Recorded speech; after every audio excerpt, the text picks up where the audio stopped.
우리 속담에 논 자치는 없어도 공부한 공은 남는다라는 말이 있어요.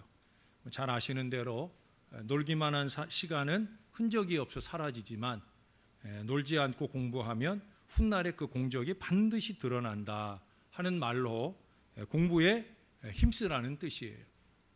흔히 공부해서 남주냐 이런 말을 하듯이 우리 민족은 배움에 남다른 열정이 있습니다.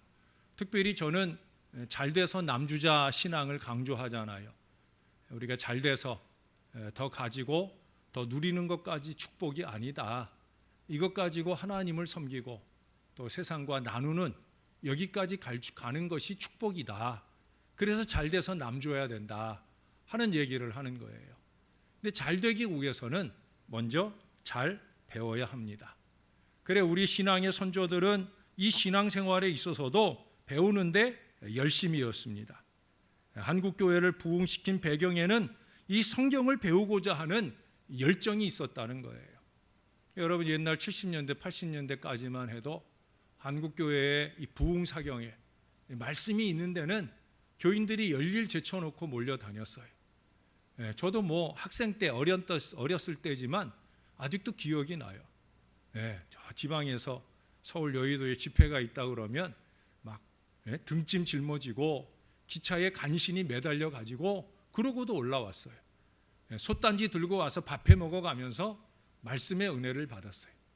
그게 70년대 80년대 일만 아니라 이미 우리 한국교회가 초기부터 우리 한국교회는 그와 같이 말씀을 배우는 열정이 남달랐다는 거예요. 그래서 말씀의 깊이가 있고 신앙의 깊이가 있는 신앙을 이어왔어요. 근데 죄송하지만 오늘날 그렇지 않아요. 말씀의 깊이가 부족하다는 거예요. 그러다 보니까 자연히 성경을 제대로 배우지 못한 갈증들이 있어요. 그래서 새롭게 접근하고 풀어주는 곳에 사람들이 몰리기도 합니다. 사실 잘 들여다보면 별로 새로울 것도 없는데도 불구하고 너무 모르다 보니까 새로운 줄로 알게 된다는 거예요. 그러다 보니 이단과 사이비가 성행하는 현실이 되기도 합니다. 마가는 다른 복음서하고는 조금 달라요. 뭐가 다르냐? 내용이 작아요. 16장까지밖에 안 돼 있어요. 근데 적은 내용들 속에서 이 마가는 무엇을 특별히 강조하느냐? 행동하시는 그리스도의 삶을 증언하려고 노력하고 있어요.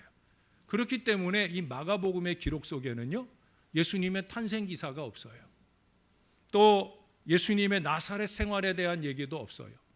또 예수님께서 가르치셨던 그 긴 설교의 말씀도 별로 기록하고 있지 않아요. 마가복음이 강조하는 바는 뭐냐? 예수님은 일하셨다는 거예요. 그래서 이 마가복음을 종의 복음이라고도 해요. 그래서 예수님은 열심 있는 사역을 통해서 예수님이 하나님 아들 되심을 증명해 주셨다라고 하는 거예요.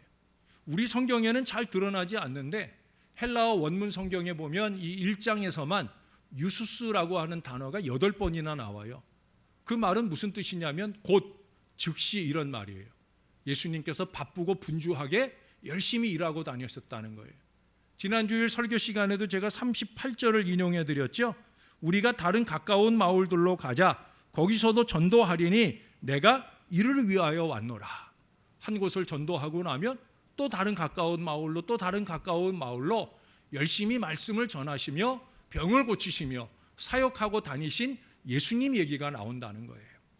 자, 오늘 본문에서도 예수님이 하나님 아들 되심을 나타내는 마가의 첫 번째 증언이 나오는데 예수님의 그리스도 되심은 그의 가르치는 사역을 통해 여실히 나타나고 있다는 거예요. 오늘 교사주일을 맞으며 하나님이 저에게 이 말씀을 감동하신 이유도 여기에 있어요. 가르침, 중요하다는 거예요. 비록 마가복음이 아까 말씀드린 대로 예수님의 긴 설교를 다 담고 있지는 않아도 예수님이 가르치셨다. 그것도 그의 가르침은 그 이전과 다르다는 거예요. 새로운 교훈이며 새로운 권위를 가졌다는 거예요. 그것은 그간에 들어보지 못했던 가르침이요, 율법사들이나 박사들에게서 보지 못한 놀라운 권세가 있는 가르침이었다라는 말씀이에요. 그리스도는 새로운 시대, 새로운 질서를 여는 역사의 새 주인으로 오셨다라고 하는 거예요. 신앙에는 늘 새 질서가 필요합니다. 신앙에는 늘 새 역사가 필요합니다. 그래서 새로운 꿈을 꾸는 목사가 되어야 하고 그 꿈에 함께하며 기도하는 모든 성도들이 되어야 되는 거예요. 예수 그리스도의 진리의 가르침은 세상을 사로잡고 있는 그릇된 교훈과 어두운 영을 꾸짖어요. 여러분, 그래서 오늘 여기 이 예수님의 가르침의 권위의 그 놀라움을 더러운 귀신의 반응을 통해서 더욱 분명하게 우리에게 강조해 주고 있어요.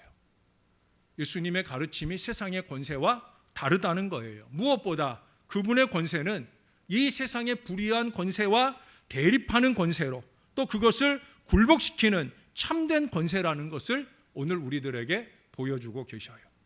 자, 그러면 그러한 예수님께서 가르치고자 하신 참된 진리는 도대체 뭐냐는 거예요. 참된 진리, 참된 배움이라는 것은 가장 중요한 게 뭐냐? 그것은 무엇보다 하나님을 알게 한다는 거예요. 하나님이 누구이신지 깨닫게 해준다는 거예요. 여러분, 오늘도 보면은 예수님께서 회당에서 가르치실 때 귀신 들린 사람이 소리를 지르며 외쳐요. 사실은 그의 속에 있는 귀신이 외치는 거죠. 뭐라고 외쳐요? 나는 당신이 누구인 줄 아노니 하나님의 거룩한 자녀이다 라고 24절에 말씀합니다. 귀신이 귀신같이 알고 말하는 거예요. 귀신이 아는데 우리도 알아야 되죠. 하나님의 말씀을 들을 때마다 이 말씀 속에서 하나님을 자꾸 깨달아 알아야 되는 거예요. 세상에 많은 교사와 가르침이 있습니다마는 그러나 참된 스승은 오직 그리스도이시고 그분의 말씀이 참된 가르침입니다. 그 말씀이 참되다 하는 이유는 다른 데 있지 않아요. 이전에 보지 못한 권위 있는 가르침으로 다가오기 때문입니다. 무엇보다 그 권위는 바로 하나님이 누구이신지를 알게 하기 때문에 권위가 있는 거예요. 오늘도 우리 장로님 기도 속에 부족한 종의 말씀이 권세 있는 말씀이 되게 해달라 기도하셨는데 저는 부족하잖아요. 네, 저에겐 권세가 없어요. 그러나 이 하나님의 말씀의 권세가 있는 거죠. 이 말씀의 권세가 권세 있는 가르침으로 여러분들의 마음에 들려져야 된다는 거예요. 왜? 저의 메시지를 통해 저는 여러분들에게 하나님이 누구이신지를 자꾸 알게 하기를 원하기 때문이에요. 사랑하는 여러분, 이 세상은 우리에게 이 눈으로 보이는 현세적이고 감각적이고 물질적인 일에 대해서 가르쳐 줍니다. 그것이 중요하다고 가르치고 우리가 이 삶의 주인이라고 자꾸 인본주의적으로 그 이상 마귀적으로 자꾸 가르치려고 듭니다. 사탄은 아담과 하와에게 선악과를 따먹으라고 가르쳤잖아요. 뭐라고 가르쳤어요? 네가 그걸 따먹는 순간에 넌 하나님과 같이 된다. 하나님 무시하고 살아라. 하나님 뜻을 무시하고 살아라. 그렇게 얘기해 줍니다. 보이지 않는 이 세상의 주인이 되라고 가르치면서 아담에게 하와에게 우쭐거리게 합니다. 그 이상 심술 부리게 합니다. 그게 바로 사탄적이고 마귀적인 가르침이에요. 우리는 쉽게 자꾸 그 쏙닥거림에 넘어갑니다. 어리석은 주인 행세를 하려고 합니다. 내가 주인이 아니라 하나님이 주인이시다. 우린 이것을 말씀 속에 끊임없이 알아야 되는 거예요.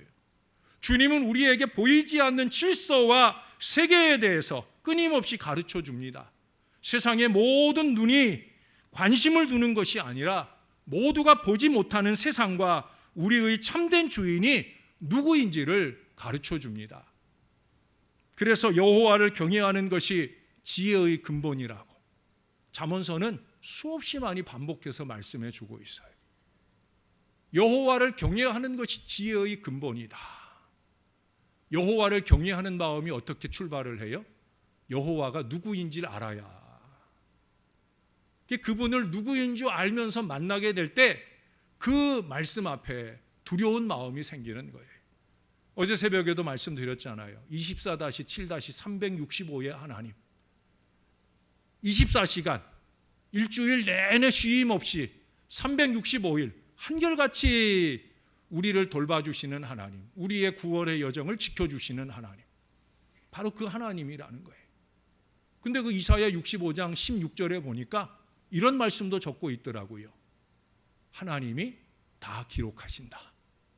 하나님이 기록하신다는 거예요. 우리가 심판에 이를 인생인지 아니면 구원과 상급을 받을 인생인지 24-7-365의 하나님이 일일이 함께 하시면서 지켜보시고 기록하신다. 우리는 그런 하나님을 알아야 되는 거예요. 그래서 한순간도 우리가 놓치지 말고 바르게 살아야 되는 거예요.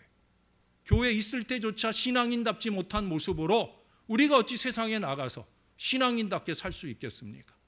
교회에서는 물론이고 세상에 나가서도 임마누엘 하나님과 동행하는 그 마음으로 하나님을 두려워하며 살 수 있어야 된다는 거예요. 그것이 바로 참된 지혜라고 우리에게 가르쳐 줍니다.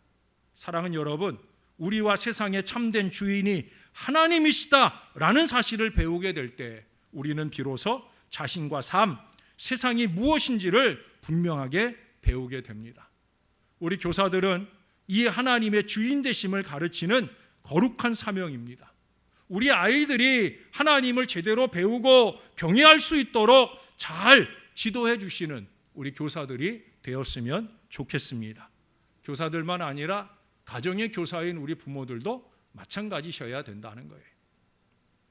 왜 그래야 되느냐? 이 참된 배움은 우리가 누구인지를 깨닫게 해주기 때문이에요. 여러분, 하나님을 잘 알게 되면은요, 그 하나님 앞에 나의 존재를 깨닫게 돼요. 나를 제대로 들여다본다는 거예요. 제가 이미 여러분들에게 여러 번 얘기했어요. 이사야서 6장에 보면 이사야가 거룩하신 하나님의 현년을 맛보게 될 때 그는 그 하나님 앞에 무릎 꿇고 고백합니다. 화로라 나여 내가 죄 가운데 우리 하나님을 보았다. 하나님을 알면 내가 보이는 거예요. 나는 죄인이다, 부족하다, 이게 보이는 거예요. 베드로도 그러잖아요. 누가복음 5장에서 예수님을 통해 고기를 많이 잡게 되면서 예수님이 하나님이신 걸 깨닫게 되어질 때 그는 그 예수님 앞에 와서 무릎 꿇고 말하잖아요. 나를 떠나주세요. 나는 죄인입니다. 예수님 가까이 하기에는 내가 너무 큰 죄인이다. 하나님을 제대로 알면은요, 이렇게 자기를 알고 더 겸손하게, 더 부족하게 여겨진다는 거예요. 예수님의 가르침 앞에서 오늘 더러운 귀신은 귀신 들린 사람에게서 그 정체를 드러내잖아요. 이미 24절에서 예수님의 정체에 대해서 말할 뿐 아니라 26절에 가보면 그에게서 나오라 하시는 예수님 명령에 따라 그는 그에게서 나오고 떠나가게 됩니다.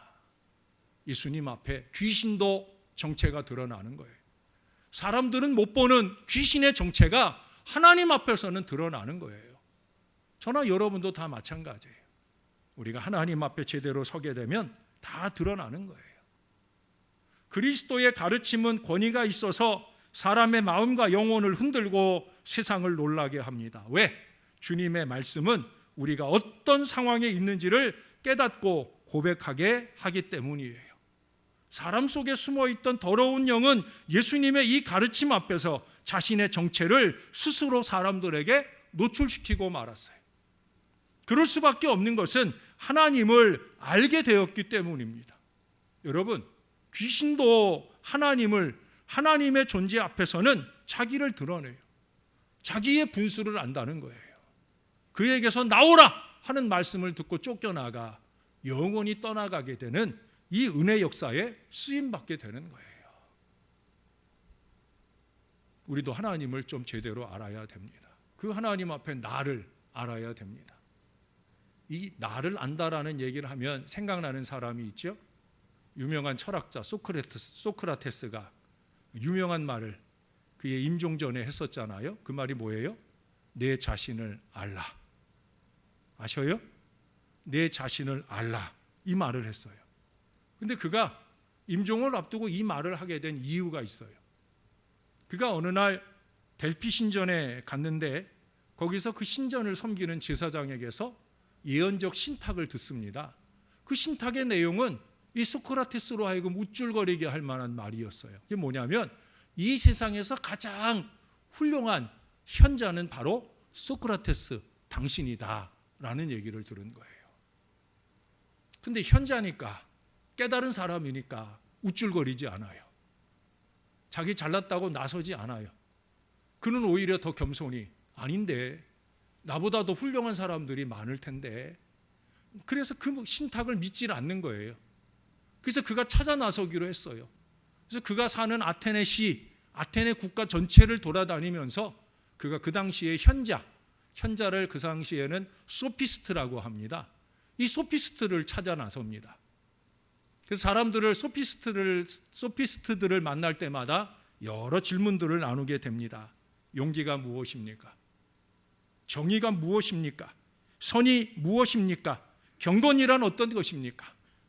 어떤 주제를 그에게 묻고 그 주제에 대해서 대답을 하면 그 대답에 대해서 또 질문을 이어가게 되어집니다. 소크라테스가 만나는 소피스트들은 그야말로 소피스트들이니까, 똑똑한 사람들이니까 소크라테스가 질문을 해오면 잘 대답을 해줘요. 그냥 한 번 대답하고 끝나는 것이 아니라 소크라테스가 계속해서 질문을 이어오는데 그 본질에서 벗어나지 않는 심오한 질문들을 이어오게 되는데, 처음에는 어김없이 대답들을 잘 하는데 점점 질문의 깊이가 깊어질수록 그들의 말문이 막히게 되어집니다. 그래서 나는 모릅니다 하고 도망을 치게 돼요. 이 사람도 도망가고 저 사람도 도망가고, 그렇게 수없이 많은 소피스트를 만나면서 그가 깨달은 게 있어요.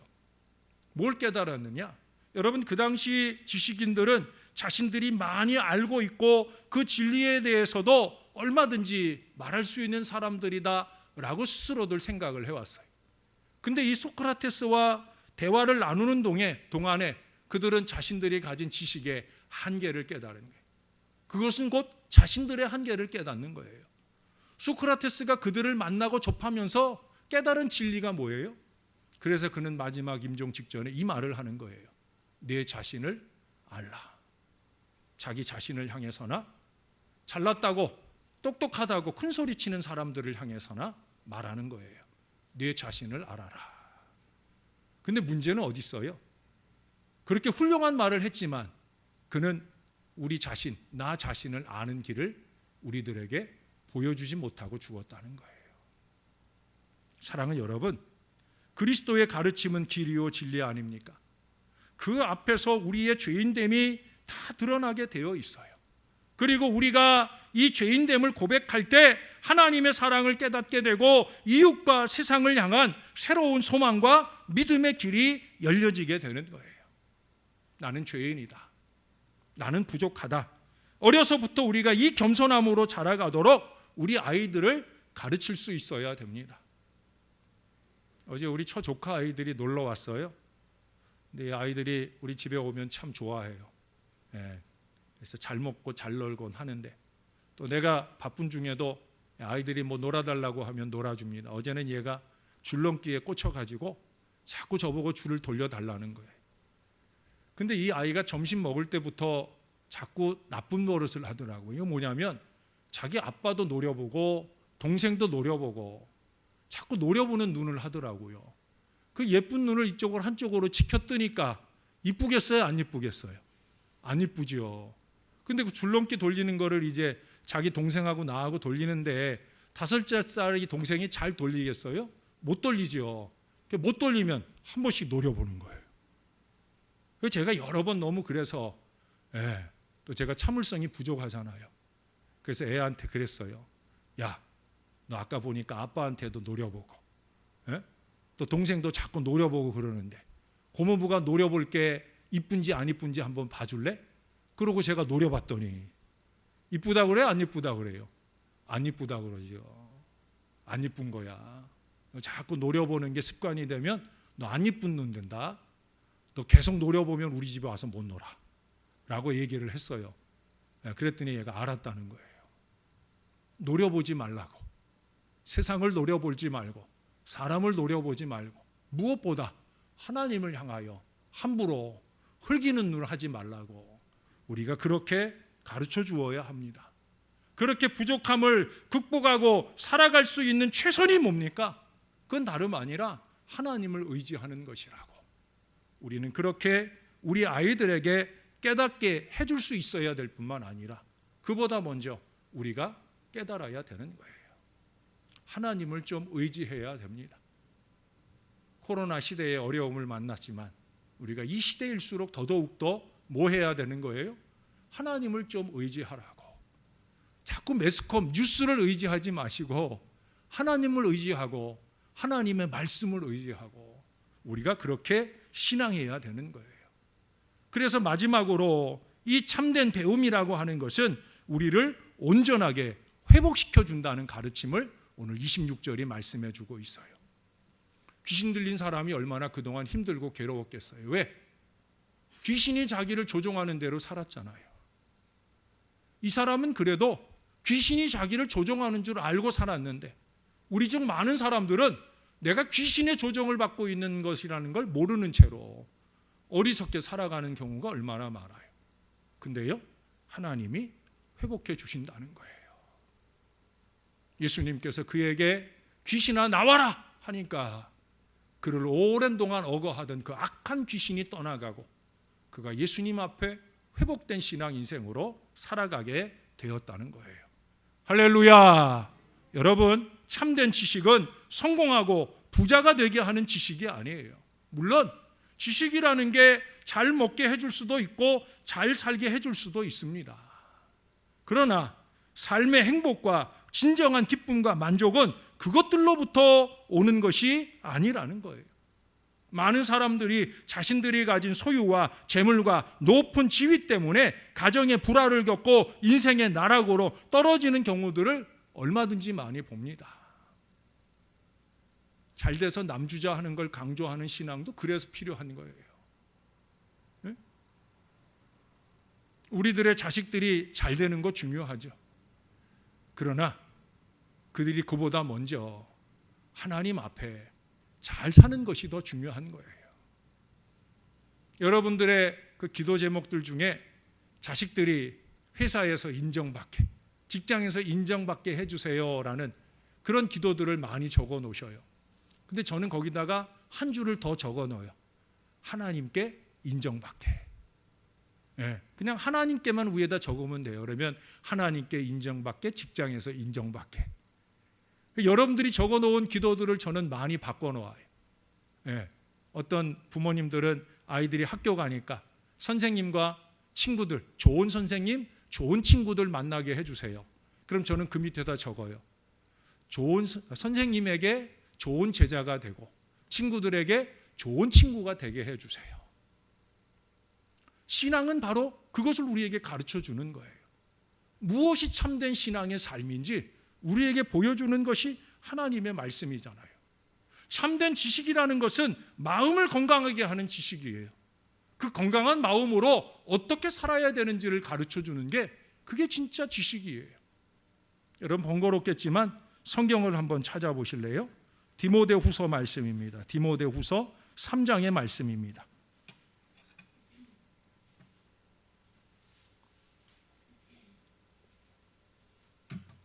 자, 14절부터 17절까지 큰 소리로는 읽지 마시고요.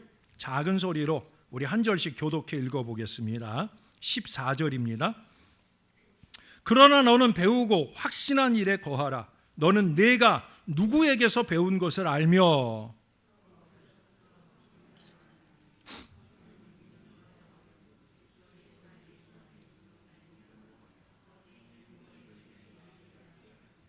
막 파도가 치죠? 예, 그래요. 16절입니다. 모든 성경은 하나님의 감동으로 된 것으로 교훈과 책망과 바르게 함과 의로 교육하기에 유익하니.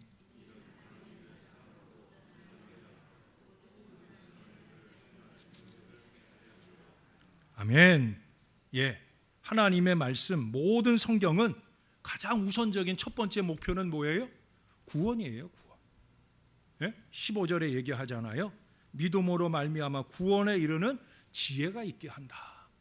이게 제일 중요한 거죠. 다른 거 다 몰라도 이 구원의 진리를 믿고 고백할 수 있는 것, 이게 최우선이에요. 근데 그 다음에 얘기하잖아요. 때로 이 말씀을 통해 교훈과 책망과 바르게 함과 의로 교육하기에 유익한데, 왜 이런 것들을 이 말씀 속에서 가르쳐 주느냐? 다른 거 없다는 거예요. 하나님의 사람답게 좀 온전하게 살아라. 그래서 선한 일을, 모든 선한 일을 행할 능력을 좀 갖춰라. 예. 여러분, 성경을 많이 알아서 악한 능력을 발휘하라고 하는 게 아니에요. 하나님의 말씀을 알수록 선한 능력, 선한 영향력을 나타내는 사람이 되어야 된다는 거예요. 우리는 그렇게 살아가야 됩니다. 왜? 하나님의 말씀을 그래도 몇 년, 몇십 년 듣고 살아왔으면 그런 것들이 우리들에게 나타나야 정상 아니겠어요? 사랑하는 여러분, 참된 지식은 절망 속에서도 소망을 갖게 하고 거짓을 이기고 진실을 말하게 하며 욕심을 내려놓고 사랑하게 하며 자신을 위한 삶이 아니라 하나님을 위한 삶을 제대로 살게 하며 죽음의 나락에서 생명으로 일어나게 하는 바로 그런 지식이에요. 하나님의 말씀은 그런 진리가 살아있는 말씀이에요. 지난 주간에 안 좋은 일이 있었는데 제 원고는 벌써 몇 달 전에 써진 거니까 그대로 말씀드리기로 제가 마음을 먹었어요. 그렇게 무거운 얘기도 아니고 이런 얘기를 들려드리게 돼서 우선은 죄송합니다. 성공적인 인생을 살아온 남자가 있었습니다. 근데 이 사람의 사업이 한순간에 부도가 나요. 눈 깜짝할 새입니다. 내 사업이 그럴 거라고 전혀 생각하지 않았는데 근데 한번 무너지기 시작하니까 순식간에 무너지는 거예요. 사업이 부도가 나니까 명예도 땅에 떨어지고 사람들 만나고 하는 게 이게 두려운 거예요. 그래서 결국 이 사람이 절망감에 사로잡혀서 결국 결정한 일이 뭐겠어요? 죽어버리자. 자살을 결정했어요. 어느 한적한 철길 옆에 앉아서 양주 한 병을 다 비우고 나서 이제 기차가 오기를 기다립니다. 기다리는 동안 잠깐 회 안에 잠기게 됩니다. 회 안에 잠기게 될 때 제일 먼저 떠오르는 게 누구겠어요? 가족들이죠. 가족들 생각을 하면서 그러면서 미련이 생기기 시작하면서 선뜻 철길에 올라서질 못하는 거예요. 여러 번에 걸쳐서 화물열차가 지나갔어요. 그러고 나자 얼마 안 있어 근처에 있던 그를 유심하게 바라보던 늙은 농부가 다가와서는 이렇게 묻더라는 거예요. 남자가 죽을 생각이면 빨리 죽지 왜 그렇게 뜸을 들여? 라고 말하는 거예요. 그게 얼마나 섭섭해요. 그렇죠? 비록 자기가 죽을 마음으로 거기 와서 앉아있지만 마지막까지 이렇게 자존심이 상하게 되니까 신경질을 부렸어요. 나 지금 KTX 기다린다. 내가 마지막 가는 마당에 싸구려 차에 죽겠냐? 라고 얘기를 한 거예요. 그러니까 이 노인이 하는 말이 이 젊은 놈이 어디다 대고 반말이야. 죽을 판에 무슨 KTX는 얼어 죽을 KTX야. 라고 얘기를 합니다. 그러자 그가 조금 꼬리를 감추면서 무슨 말씀을 그렇게 야박하게 하십니까? 라고 말했어요. 그러자 아니 죽을 놈이 무슨 열차 타령을 하고 있는 거야? 라고 말합니다. 그가 다시 한번 대답하기를 아니 마지막 가는 길도 내 맘대로 못합니까? 라고 하소연하듯 말합니다. 그렇게 늙은 농부와 남자가 이렇게 신경전을 벌이는 동안에 동네 사람들이 한 사람 한 사람 몰려오게 됩니다. 그 사람들이 몰려오니까 이 사람이 술도 깨고 정신도 나고 또 사람들 다 보는 데서 죽는 일을 하기도 그렇고 하니까 슬그머니 그 자리를 피해서 찾아간 곳이 어디예요? 집에 갔어요. 참 잘한 일이에요. 저는 이 늙은 농부가 참 현자라고 생각이 들어요. 그가 아무리 철길 뛰어들라고 그런 말씀 하셨겠어요? 그렇게 자극을 해가지고 결국 그가 스스로 죽음을 면하도록 만들어 주려고 그렇게 지혜롭게 대처하신 게 아닌가 하는 생각을 합니다. 참 부러운 분이 아닐 수 없어요. 사랑하는 여러분, 때로는 망설이는 과정이 다시 살아나고 회복의 과정이 될 수도 있다는 거예요. 망설이는 사람을 재촉하지 마세요. 그에게는 아직 때가 아니거나 해서는 안 될 일일 수도 있는 거라는 거죠. 선뜻 시작하지 못하고 과감하지 못했던 그 행동이 다 나쁜 것만은 아니더라는 거예요. 여러분들도 한번 돌아보셔요. 저도 설교를 준비하면서 한번 돌아봤어요. 내가 그때 그렇게 했어야 되는데, 아쉬운 일도 있지만 내가 그때 망설이다가 하지 않은 일, 망설이다 하지 않은 말, 그것이 참 다행이었다라고 생각되는 말과 일들이 참으로 많더라고요. 그래서 오늘 내가 살아있을 수 있고 나쁜 놈이 되지 않을 수도 있었다는 거예요. 망설이다 손해를 볼 수도 있지만 망설이다 살아나기도 한다는 거예요. 죽으려고 하는 사람 재촉하면 죽을 수 있어요. 못된 짓을 하려는 사람을 떠밀면 나쁜 놈이 될 수도 있어요. 남에게 충고하는 것보다 더 중요한 것은 그가 어떤 상황에 있는지를 아는 거예요. 그보다 더 중요한 건 뭐예요? 나는 그런 말 할 만한 자격이 있느냐 하는 걸 돌아보는 게, 그게 더 중요한 거예요. 잘 알지도 못하면서 함부로 간섭하는 것은 그를 죽음으로 몰아넣을 수도 있다. 잘 알지도 못하면서 나서는 것은 공동체를 어려움으로 몰아갈 수도 있다. 이걸 우리가 알아야 된다는 거예요. 많은 사람들이 그런 어리석은 나서기를 하게 됩니다. 여러분, 성도는 세상 사람보다 더 넓고 더 깊게 볼 줄 아는 사람입니다.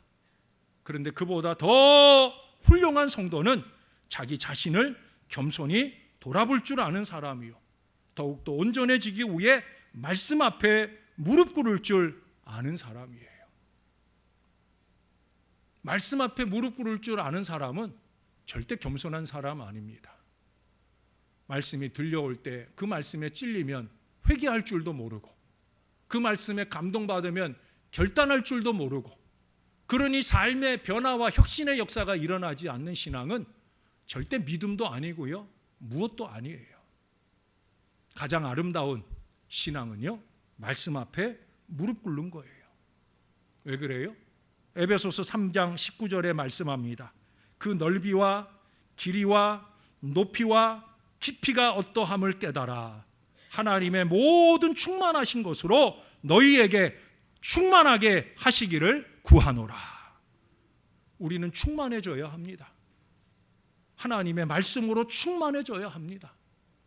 신앙이 그냥 간당간당하지 말고 좀 깊이 있는 신앙으로, 기도가 좀 간당간당하지 말고 맨날 남의 거 베껴다가 간신히 읽느라고 여념없는 기도가 아니라 좀 깊이 있는 기도로 쏟아낼 수 있는 그런 신앙이 될 수 있도록 우리가 더 충만해져야 된다는 거예요.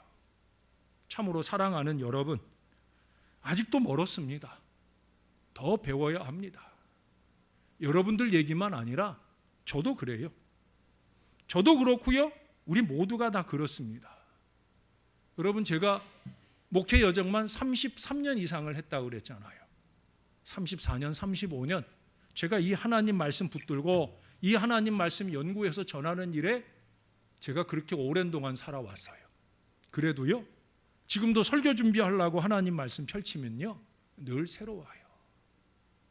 또 하나님은 늘 새로운 감동으로 부족한 종의 아둔한 지혜를 파헤치고 들어오셔요. 그래서 깨달아요. 아, 내가 아직도 멀었구나. 내가 아직도 멀었구나. 근데 그보다 더 멀었다 생각하는 게 뭔지 아셔요? 그렇게 말씀을 깨닫기도 하고 말씀을 전하기도 하는데 사람이나 상황이나 환경 앞에서 끊임없이 어리석게 굴복하더라는 거예요. 하나님의 말씀이 아니라 하는데 자꾸 어리석게 행하는 마음들이 일어나더라는 거예요. 사랑하는 여러분, 그래서 우리가 아직도 멀은 거예요.